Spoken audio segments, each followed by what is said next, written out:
नमस्कार, आज मैं बिग भारत की ओर से उन प्रवासी मजदूर के विषय पर चर्चा करूंगा जिन्हें अपने घर लौटने पर किन किन कठिनाइयों का सामना करना पड़ा और इस दौरान वह क्या क्या खो चुके हैं और सरकार उनकी परेशानियों को देखकर भी किस तरह अनसुना करते रहे। शुरू में मजदूर हजारों किलोमीटर पैदल चलकर सड़कों द्वारा अपने घर की ओर लौट रहे थे। उस दरमियान भी कहीं कहीं सड़कों पर कुचल दिए गए तो कहीं पटरियों पर।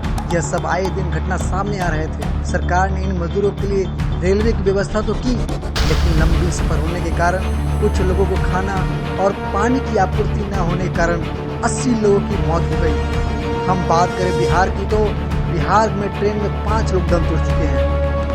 भागलपुर, बरौनी और अररिया स्टेशन पर एक एक व्यक्ति की मौत भी इसी तरह हुई। मुजफ्फरपुर स्टेशन पर 1.5 साल के बेटे का शव गोद में लिए पिता ने बताया, इस भीषण गर्मी में ट्रेन में 4 दिन तक पत्नी को खाना नहीं मिला तो उसके कारण दूध नहीं उतरा और बच्चा भी भूखा रह गया।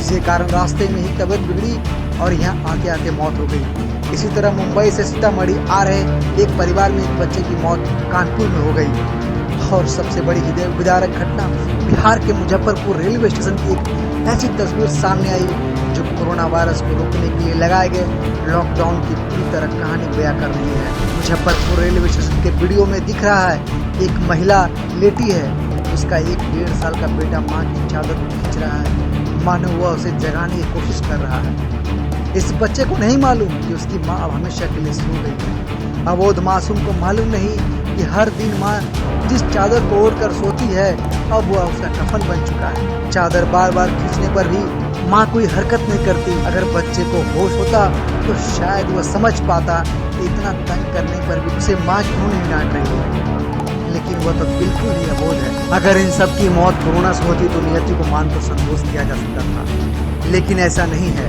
साथ सफर कर रहे लोगों से बातचीत से ऐसा लगता है कि भीषण गर्मी में खाली पेट लंबा सफर ही मौत का कारण बन रहा है। रेलवे की जिम्मेदारी सिर्फ पटरी पर ट्रेन दौड़ाना भर नहीं है।